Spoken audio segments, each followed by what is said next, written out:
Okay this morning. Like I said, I'm coming to y'all with this video because I have done this, stay silent at times in relationships, not wanting to speak on every single thing that was bothering me or breaking my boundaries or going against my beliefs or values. But just know that it does not work staying silent in a relationship. It's the same thing as sweeping something up under the carpet and expecting for the relationship to be fine. That is never the case, y'all. Good morning. Just know that in order for you and someone else or whoever your relationship partners are, just know that there has to be conversation, especially if your boundaries are being broken, if you're feeling like you're having your beliefs and your values are not being honored inside of that household or in that relationship. All it's going to make you do is be frustrated, upset, angry, resentful, and want to leave at some point. Like I said, I just know that, and I'm telling y'all this from my own experience. I've done this. Like I said, that's how I know. That's why I'm telling y'all this morning. And of course, sharing my story and that kind of thing as well. Of course, I was married, divorced. Now I'm divorced. um, then, of course, I was in another, oh, I'm having a pain this morning. Another long term relationship for about 8 years. And I'm in a relationship now as well. Hold on, let me see. Lord, y'all, 7 years, I guess. 7 years right now. Um, but it's not so much of this current relationship. I had all those other years to, of course, learn and to be in a relationship to figure out and to know that I just couldn't keep sweeping things up under the carpet.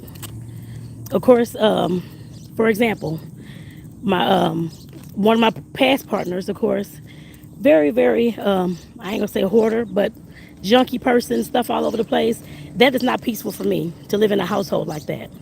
Constantly dirty, constantly having to clean all day long because shoes here, auto parts there, this is her, cups there, all this kind of stuff, something to waste on the floor, and all this kind of stuff going on. Like I said, I was very, very frustrated for a little bit.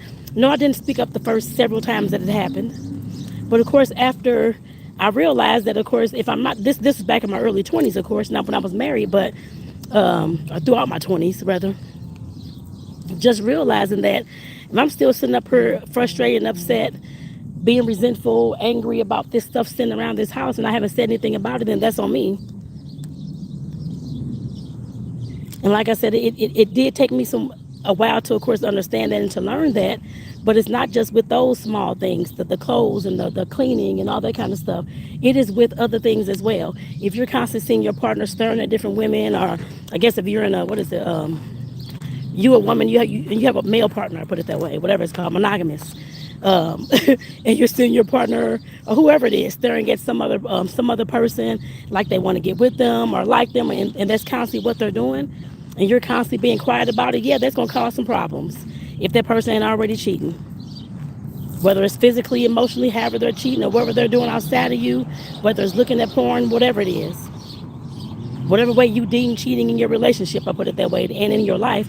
Like I said, you have to speak up and talk about those things. They're not going to change because you saw it, and because you got an attitude and walked around the house, stumping around the house, and had an attitude one day or for several days in a row. Because I've done that too. Ooh, y'all, it's a motorcycle. Like I said, it definitely won't change. And thank you, ZZ Cartoon, for tuning in. I appreciate that. Thanks for the support. And like I said, the relationship will not change just because you had that attitude that day, ladies, or gents too. You have to actually bring these things to the forefront. Yes, there are some things are definitely hard to bring to the forefront. Some things you definitely do want to sweep under the carpet because you're, like I said, so scared to talk about it. But at what point are you going to decide to start talking about these things?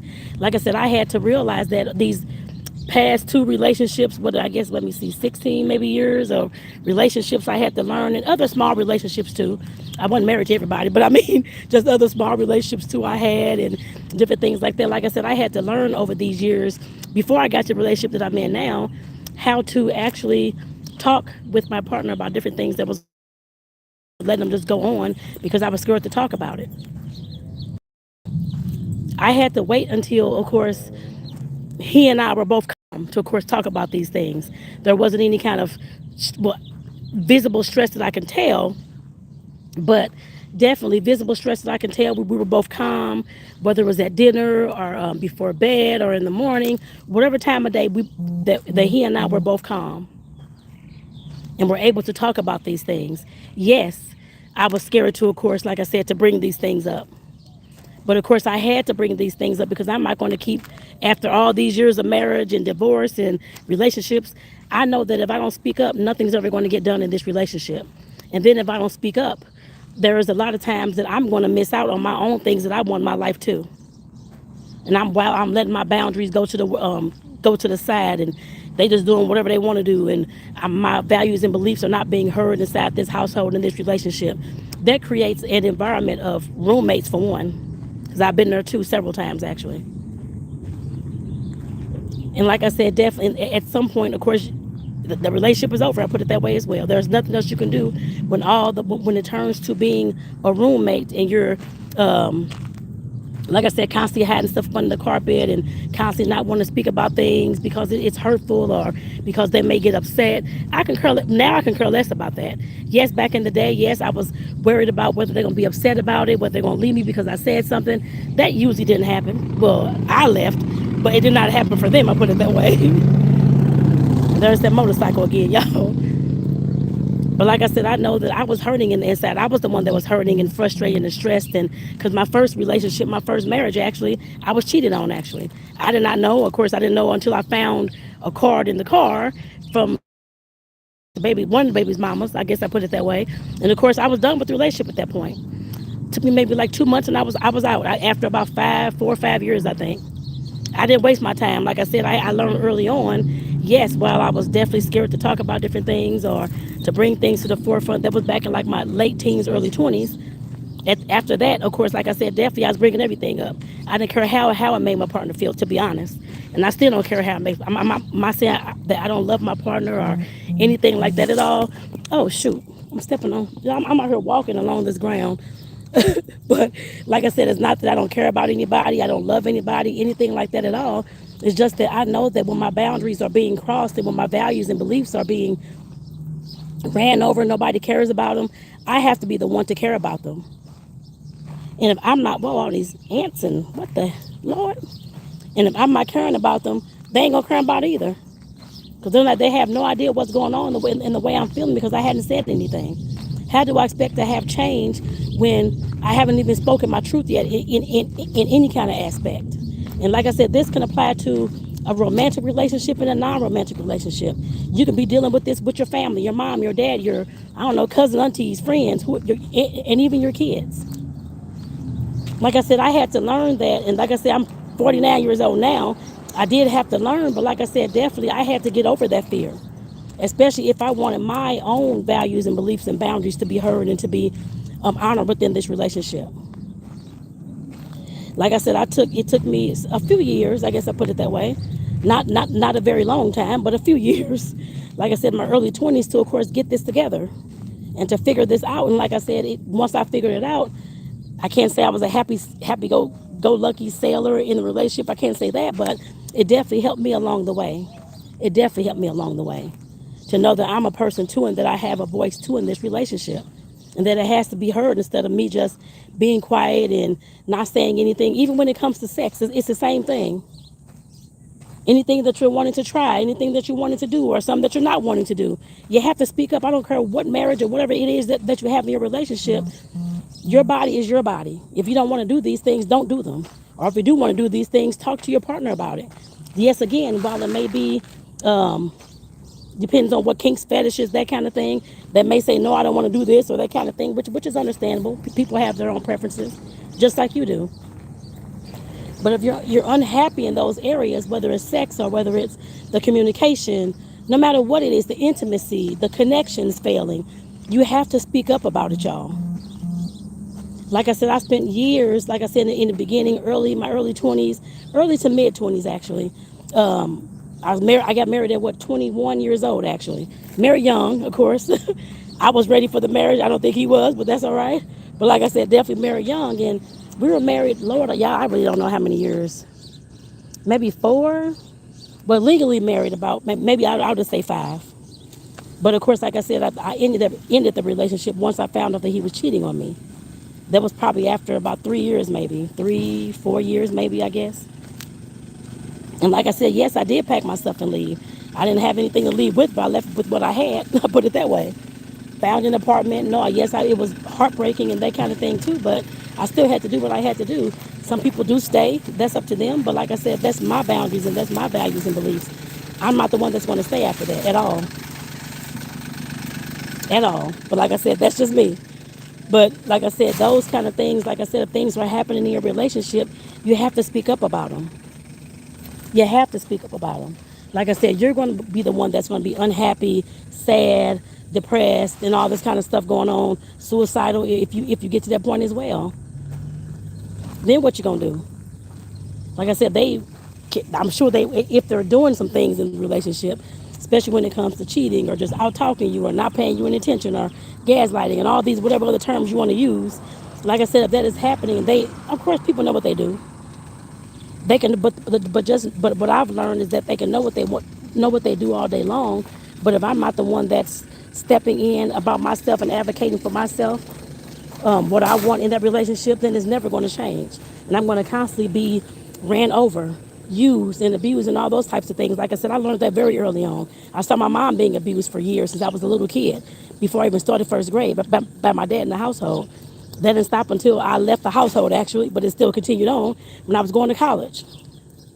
Like I said, I grew up very early with a whole lot of trauma, different things going on, and I saw relationship dynamics play out in my household in a way that I did not want, and I never wanted. I thank God I have never had that. That was one of my boundaries, and one of the things I said for myself. I will never have that. And like I said, some people do. Hopefully, you can get the help that you need at some point. But like I said, that was something that I never chose to even want to do. I knew what kind of boundaries to set for, well, in I guess in a way, because of course I was still young, still trying to learn that kind of thing too. But I knew that I did not want that. I can tell you that. I knew what I did not want. Like I said, the people in our lives teach us a lot of times what we don't want, and that's what I learned growing up. And yes, I applied that to my relationships, but I still had to learn, of course, communication, and because that wasn't, of course, showed and all that kind of stuff in my household. It definitely wasn't. A bunch of hollering, yelling. Sometimes there was. I'm not saying that it was always beating, but it was just that was just about every day. But there was times where there was, of course, laughter and I guess laughter and happiness. It may not have lasted long, but there was some times. But like I said, those things taught me how what I did not want. And yes, I had to figure out still, like I said, the communication aspect and the intimacy. Because like I said, I didn't see those things in my household. So I still had to learn those things. It's not like it's all these things I'm talking about. They're all things that can be learned, y'all. I'm still learning. It's not that it's going to come one day because I'm 49 is all of a sudden different and I'm going to live my life this way. Everybody that you encounter, no matter what kind of relationship that you have, are going to be different people. They're all not going to be the same person. So you're going to have to keep switching things up, whether it's the intimacy level, the communication level, how you all connect, how you all, what you all do within the relationship. Like I said, this doesn't just apply to romantic, but yes, that's what I started off talking about. But this can apply to relationships with your kids, with your mom, with your dad, with your sisters, your brother, your friends, whoever it is. And of course, your partner, husband, wife, whoever it is. But like I said, we have to learn that we still have to speak up. It does not matter who it is. Even though, of course, kids, if depending on the age, they may not have no idea how to speak up or how to have a conversation, but you do it according to their understanding level, what they understand and what they might know. I'll put it that way. You can break anything down to anybody. What is going on? Y'all, I'm outside. I think it's a bug or something on me. Goodness gracious. But like I said, definitely, y'all, like I said, I wanted to do this video because I know I'm not the only one who has not wanted to speak up in relationships before. Because you're scared that your partner is going to leave you, or that your mom or your dad's going to hate you for the rest of your life, or that your kids are going to hate you, or that people are going to leave your life because you're speaking up about yourself and advocating for yourself. And so what if they do? I've had that happen too. Once I started setting boundaries with certain people in my life, I was always that yes woman. Yes, I'll do this. Yes, I'll do that. Yes, I'll take you to the store. I was taking folks to the store sometimes at 2 or 3 o'clock in the goddamn morning, going to Walmart, really. Because I didn't want to say no, because I didn't want to lose their love and affection and all this kind of stuff and their friendship and all this. It's once I stopped doing all those things, those folks transitioned on my life, actually. That's all they wanted me for. Like I said, and it wasn't on them. That was on me for not setting my boundaries and letting them know that I'm not doing this early on in the relationship, and I did not. Like I said, I know, but for me, I always take responsibility of my own actions. That's just for me. Otherwise, how else am I going to change? And how else is my relationship going to change? It won't if I never make those changes and take the responsibility. That was the main thing, like I said, that I found in my relationships and with me when I was, of course, and as I'm not, eh, as I'm still trying to, of course, like I said, to improve as a person, to figure out who I am and all those kind of things. Like I said, for me, is always speaking the truth and always taking responsibility of what part you play in that relationship. Nothing happens on one side. I don't care if the person's a narcissist. Run the hell of your boundaries. It is all the same thing. Don't blame it on those people. That's your fault too, for still being there and still letting them do whatever the hell they want to do. And here's the bunny rat. Oh, he's gone. I was going to show y'all the bunny rabbit, but he ran too fast. But like I said, y'all, that's the main thing that I learned. That's how I do myself every single day. I have got to take responsibility for my actions within whatever it is. I don't care if it's at work, in my relationships, if it's, I don't know, with my car, whatever it is, I don't know. I have to always take responsibility, and that's where I see a lot of folks are lacking at least the folks that I know, I put it that way, or the folks that I've worked with and professionally, personally, all those types of things. I can't say it's everybody, but in some of those relationships, I have definitely seen that. And it has definitely put a hurting on those relationships as well, unfortunately. And like I said, people have to learn in their own time. They may see this video, I don't know, couldn't tell you. But like I said, for the ones who do, hopefully this will strike something within your head, your mind, your heart, your soul to let you know that it's never too late to make some changes and to start speaking up so that you can get your needs met within the relationships that you, oh God, the big old bee, in the relationships that you're in. Oh goodness, y'all, some big old giant bumblebee things. But like I said, y'all, I'm gonna go ahead and get my butt off here because I can talk about this all doggone day long, and I really can, as you can tell. But like I said, please, please, please, please, please. I know how scary it can be to speak up in your relationship and tell somebody how you feel. Because like I said, you don't want to lose that person's love, or you don't want to make that person upset, or you don't want to have that relationship end because you're speaking up and telling folks how you feel. Just know at some point that you're gonna have to do that in order for you to be happy and have the joy and the peace that you want in your life. I did not have any inner peace with all this junk going on because I was the one that was, of course, not, like I said, putting firm my boundaries, my beliefs and my values, putting those things first and putting everybody else first. Like I said, that was my fault. That was something I had to learn the hard way, and that's how a lot of us are going to learn, and that's okay. Just know that that's okay. But like I said, we still have to figure out how to start having these conversations. Like I said, what I did was to, of course,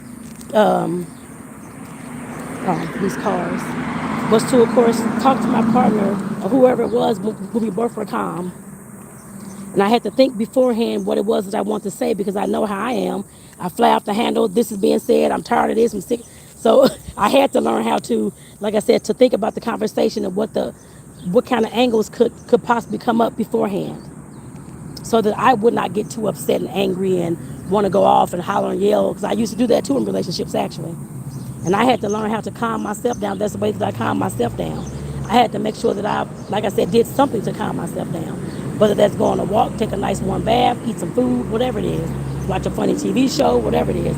I had to figure out that first, how to control me first. Because like I said, my temper was not the best. It's getting there, but it's still not 100% today, and it's probably never going to be, but that's okay. But like I said, I had to work on myself first in order for me to, of course, start having those hard conversations.